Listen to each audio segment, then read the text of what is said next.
Hey everybody, welcome to my channel Geology World, and we are going to start the chapter 14, Earthquake.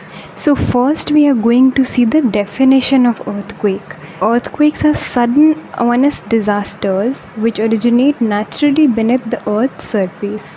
अर्थ का crust जब भी shake करता है या उसमें ट्रेमर्स होते हैं, ट्रेमर्स यानी कि शेक होना, तो उसी को earthquake बोलते हैं। और ये अचानक से होने वाले प्रोसेसेस होते हैं, endogenic processes that we learned about.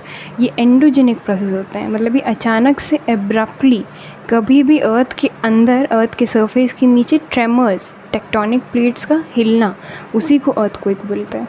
According to Worcester, earthquakes are a vibration or oscillations of the surface of the earth caused by a transient disturbance of elastic or gravitational equilibrium of the rocks at or beneath the surface.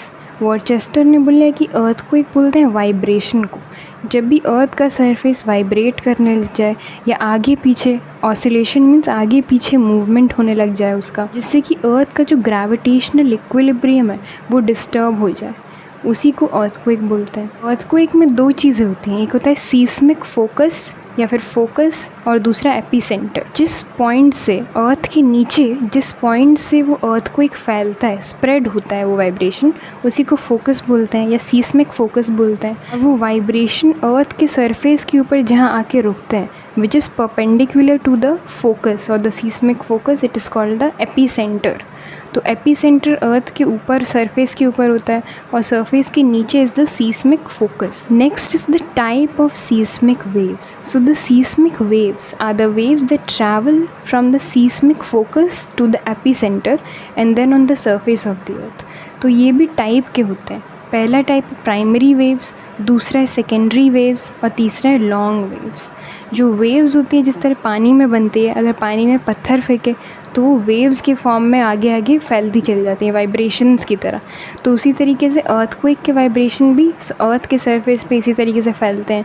पहले वो focus से अर्थ के surface तक पहुंचते हैं, अर्थ के surface के ऊपर वो डिफरेंट डायरेक्शंस में फैल जाते हैं। Now we will see the difference between the primary wave, secondary waves and long waves. First is primary wave, सबसे पहले अर्थ के क्रस्ट तक पहुँचती है।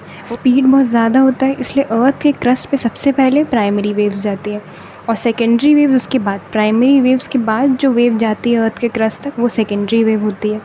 नाउ लॉन्ग वेव सबसे लास्ट में अर्थ के क्रस्ट तक पहुंचती है, और सबसे ज़्यादा वेव लेंथ भी लॉन्ग वेव्स का ही होता है। प्राइमरी वेव्स का वेव लेंथ सबसे ज़्यादा छोटा होता है, सेकेंडरी वेव्स का उससे थोड़ा ज़्यादा मीडियम होता है, और लॉन्ग वेव्स का सबसे ज़्यादा लॉन्गेस्ट वेव लेंथ होता है। और जितना ज़्यादा वेव लेंथ होगा उतना ही ज़्यादा स्ट्रॉन्ग अर्थक्वेक होगा, उतनी ज़्यादा डिस्ट्रक्शन होने वाला है। प्राइमरी वेव्स में सबसे पहले पैरेलल डायरेक्शन में स्ट्राइक करता है अर्थ के क्रस्ट पे, और ट्रेमर वहीं से होना शुरू हो जाता है, सबसे वीकेस्ट ट्रेमर। सेकेंडरी वेव्स में उसके बाद राइट एंगल से सेकेंडरी वेव्स फैलना शुरू होते हैं। पी वेव्स के बिल्कुल परपेंडिकुलर सेकेंडरी वेव्स फैलते हैं। लॉन्ग वेव्स जो होते हैं वो ऑब्लिकली अर्थ के क्रस्ट पे चारों ओर फैलते हैं, ना वो परपेंडिकुलर फैलते हैं ना वो पैरेलली फैलते हैं, पर वो हर जगह चारों ओर हर डायरेक्शन में फैलते हैं। Next is primary wave, solid, liquid और गैसेस तीनों में ट्रैवल कर सकते हैं, और सेकेंडरी वेव सिर्फ सॉलिड में, और लॉन्ग वेव सिर्फ सॉलिड में ट्रैवल कर सकते हैं। फिफ्थ इज़ पी वेव्स की वेलोसिटी सबसे ज़्यादा होती है, मतलब सबसे कम टाइम में सबसे ज़्यादा ट्रैवल पी वेव्स कर पाते हैं।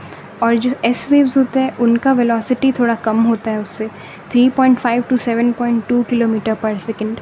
जो लॉन्ग वेव्स होता है उनका उससे भी कम होता है, 3 to 5 किलोमीटर पर सेकेंड ट्रैवल करते हैं। पी वेव्स को पुश वेव भी बोला जाता है, क्योंकि ये अर्थ को पुश कर देते हैं। अचानक से ये वर्टिकली स्ट्राइक करते हैं अर्थ को, तो ये अचानक से पुश कर देते हैं अर्थ के क्रस्ट को, इसलिए पुश वेव बोलते हैं।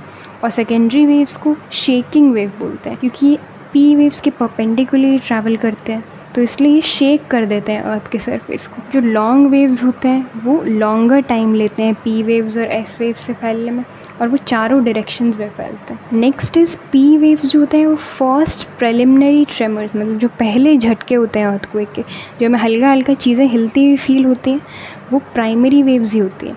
सेकेंडरी वेव्स उसके बाद वाले ट्रेमर्स को बोलते हैं, उससे थोड़ा ज़्यादा शेक करने लगता है सब कुछ, ज़्यादा शेकिंग होती है तो वो सेकेंडरी वेव्स की वजह से होती है।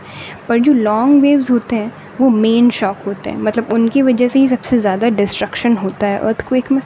Next term is shadow zone. अब शैडो जोन उस जोन को बोलते हैं जहाँ पे जो अर्थक्वेक वेव्स हैं वो रिकॉर्ड नहीं जा पाती।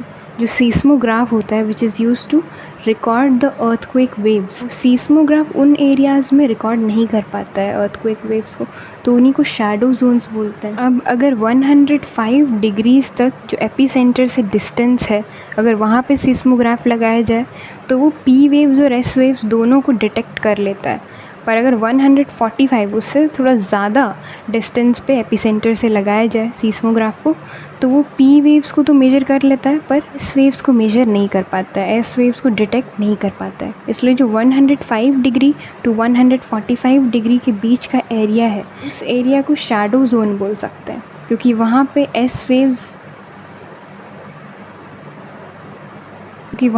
वेव्स और पी वेव्स दोनों को ही मेजर नहीं किया जा सकता, दोनों ही डिटेक्ट नहीं किए जा सकते। इट्स लाइक कि पी वेव्स का एक्सटेंड जो है, वेवलेंथ जो है वो ज़्यादा है एस वेव से।